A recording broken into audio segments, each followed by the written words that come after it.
ठीक है। तो बेटा यहाँ पर पंडित जवाहरलाल नेहरू जी ने ये किताब अपनी लिखी है। तो वो क्या कहते हैं कि अहमदनगर के किले से 13 अप्रैल सन 1944 ईस्वी को जवाहरलाल नेहरू ने यह पत्र भारत की खोज नामक पुस्तक में लिखा। जो उन्होंने भारत की खोज उन्होंने जो पुस्तक लिखी थी उसमें यह पत्र लिखा। क्या लिखा उन्होंने अपने बारे में? देखो कि यह मेरी 9वीं जेल यात्रा थी। वे अपने पत्र के जरिए सबको बताना चाहते थे कि यह मेरी 9वीं जेल यात्रा थी। हमें यहाँ आए हुए 20 महीनों से भी अधिक समय हो चुका था। कि वो कह रहे हैं कि भाई मेरी थी जो ये 9वीं जेल यात्रा थी और हमें यहाँ आए 20 महीने से भी अधिक समय हो चुका था।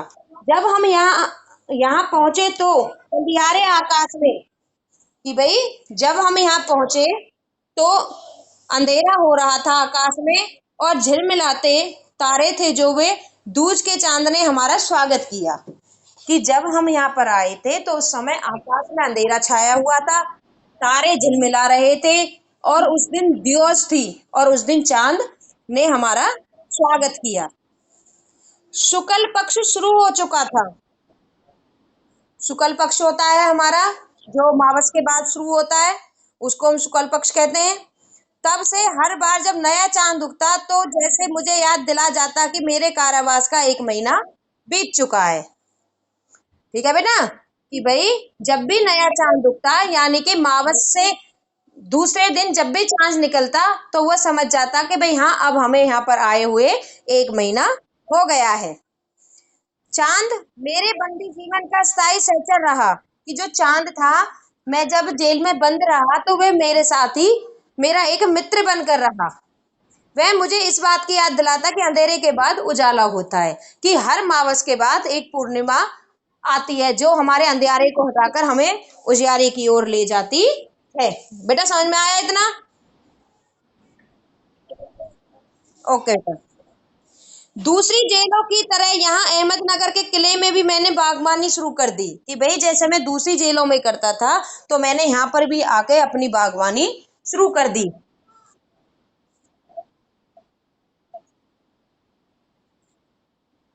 हाँ जी, बागवानी होता है खुदाई करना। कि जैसे मैं और जेलों में खुदाई का काम करता था वैसे ही मैंने आकर यहाँ पर भी शुरू कर दिया। मैं रोज कई घंटे तपती धूप में फूलों के लिए क्यारियां बनाने में बिताने लगा। कि मैं जेल में रहकर फूलों के लिए क्यारियां बनाता तपती धूप में। और मिट्टी बहुत खराब थी, वहां की जो मिट्टी थी ना वह बहुत ज्यादा खराब थी, पथरीली और पुराने मलबे और अवशेषों से भरी हुई थी। अवशेष यानी कि जो बचे हुए वहां पर जो पत्थर वत्थर थे, कंकरी थी, उन सब से वह भरी हुई थी। क्योंकि यह इतिहास सतल था, क्योंकि जो यह जगह थी वो हमारे पुराने इतिहास की थी, इसलिए अतीत में इसने कई युद्ध राजमहल की दूर शब्दियां देखी थी। क्योंकि जो हमारा इतिहास था पहले, दूर शब्दियां यानी कि होती है बेटा बुरे या दुष्ट, जो गुट बांध कर सलाहें करती हैं। कि जब युद्ध होता था ना तो राजमहलों में अपने देखते थे सब लोग एक साथ बैठते थे और युद्ध की नीतियां बनाते थे, तो उनको दूर भी सदियां देखी थी। यहाँ का इतिहास बहुत पुराना नहीं है, घटनाओं की दृष्टि से इसकी कोई विशेष अहमियत भी नहीं है, पर इससे जुड़ी एक घटना आज भी याद की जाती है। कि भले ही कोई घटना याद ना हो पर इससे जुड़ी आज भी हम लोगों को एक घटनाएं याद है। यह घटना चांद बीबी नाम की एक सुंदर महिला थी। कि चांद बीबी नाम की एक बहुत ही सुंदर महिला थी जो साहस की कहानी है, उनके साहस की कहानी है, जिसने इस किले की रक्षा के लिए अकबर की शाही सेना के विरुद्ध, उन्होंने अकबर की सेना अपने किले की रक्षा करने के लिए अकबर की जो शाही सेना थी उसके विरुद्ध हाथ में तलवार उठाकर अपनी सेना का नेतृत्व किया था, यानी कि अपनी सेना का साथ दिया था। पर अंत में उसकी हत्या उसके अपने ही एक आदमी के हाथों हुई थी। परंतु बेटा क्या हुआ कि उसकी जो मृत्यु थी वह उसी के एक आदमी ने कर दी थी, उसी के आदमी ने उसकी एक हत्या कर दी थी। खुदाई के दौरान हमें जमीन की सतह के बहुत नीचे दबे हुए प्राचीन दीवारों के हिस्से और कुछ गुंबदों और इमारतों के ऊपरी हिस्से मिले। कि भाई हमें खुदाई के दौरान जमीन की सतह, जमीन के नीचे जब हमने खुदाई शुरू करी तो जमीन के नीचे दबे हुए प्राचीन दीवारों के हिस्से थे, गुंबदों। आप जानते हो कि जब ज्यादातर जो महल वगैरह बने होते हैं ऊपर गुंबद बनाया जाता है और इमारतों के ऊपरी हिस्से मिले। हम बहुत दूर नहीं जा सके क्योंकि न तो अधिकारियों ने इसकी मंजूरी मिली थी और न ही हमारे पास इस काम के जारी करने के साधन थे। अब मैंने कुदाल छोड़कर हाथ में कलम उठा ली। अब मैंने समय रहते हुए खुदाई खुदाई का काम छोड़ दिया और अपने पढ़ने लिखने का मन बना लिया। पर मैं जब तक आजाद नहीं हो जाता और कर्म के माध्यम से वर्तमान को अपने अनुभव का हिस्सा नहीं बना लेता, मैं उसके बारे में नहीं लिख सकता था। कि जब तक मैं उनके बारे में जानकारी प्राप्त न कर लूं, जब तक मैं नहीं लिख सकता। न ही पैगंबर की भूमिका, न ही पैगंबर माने होता है बेटा धर्माचार्य, पैगंबर माने होता है धर्माचार्य की भूमिका, अख्तियार, अख्तियार माने होता है बेटा अधिकार। मैं फिलहाल भविष्य के बारे में ही लिख सकता हूँ कि भाई ना तो मैं धर्म के बारे में लिख सकता हूँ और ना ही मैं किसी के अधिकार के बारे में सामर्थ्य हूँ। बस मैं फिलहाल जो भविष्य में चल रहा है उसी के बारे में लिख सकता हूँ। बचा रहा है अतीत पर मैं उसके बारे में किसी इतिहासकार या विद्वान की तरह विद्वता शैली में नहीं लिख सकता। मैं पहले की तरह अपने आज के विचार और क्रियाकलापों के साथ साथ संबंध स्थापित करके उसके बारे में कुछ लिख सकता हूँ। गेटे ने एक बार कहा, एक विद्वान था गेटे, उसने कहा था कि इस तरह का इतिहास लेखक के अतीत की भारी बोझ से एक सीमा का तक राहत दिलाता है। अब है हमारा बेटा अतीत का दबाव, कि भाई अतीत के दबाव में क्या है, कि भाई क्या कहते हैं कि भाई जो अतीत के दबाव में है, कि भाई उनका मानना है विद्वानों का कि जिन लोगों की सभ्यताएं हैं ना वे बहुत ही पुरानी है। दबाव भला हो या बुरा दोनों तरह अभिभूत करता है।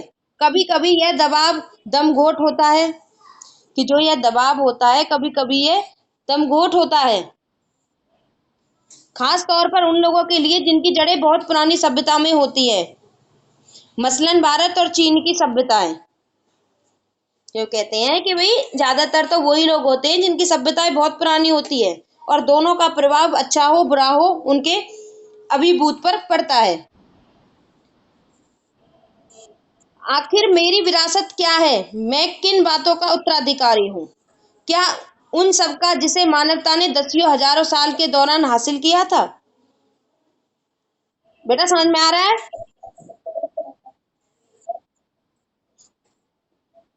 कि आखिर मेरी विरासत क्या है, कि मेरा अपना यहाँ पर जो पूर्ण रूप से है, मेरा अपना यहाँ पर अस्तित्व क्या है, आखिर हमारे यहाँ पर क्या बचा कुचा है।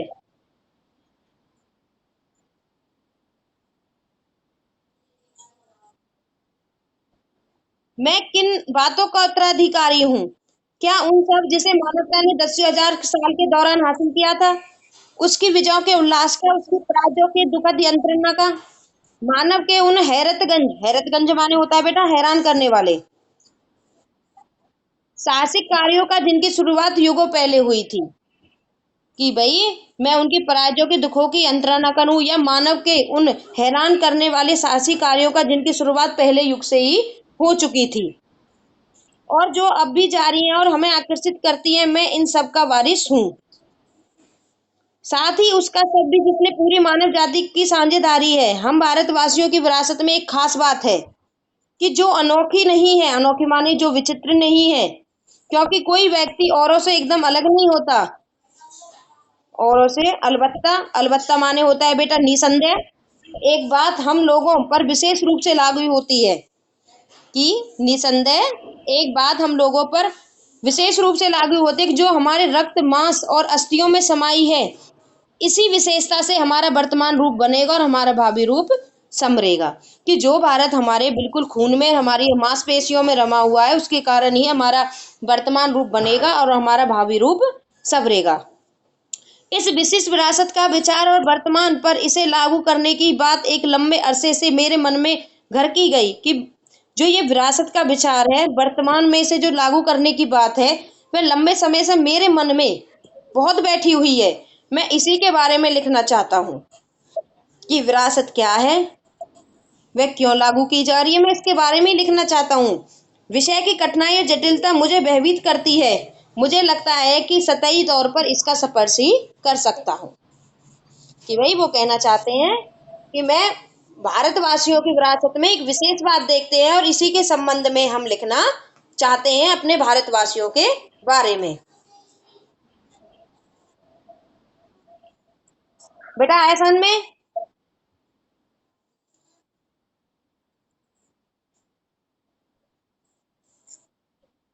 तो बेटा जिन बच्चों का हो रहा है उन बच्चों को तो करना नहीं है, ठीक है, लिखना नहीं है, और जिनका नहीं हो रहा है उनको लिखना है, और बाकी ये लर्न सभी को करने हैं।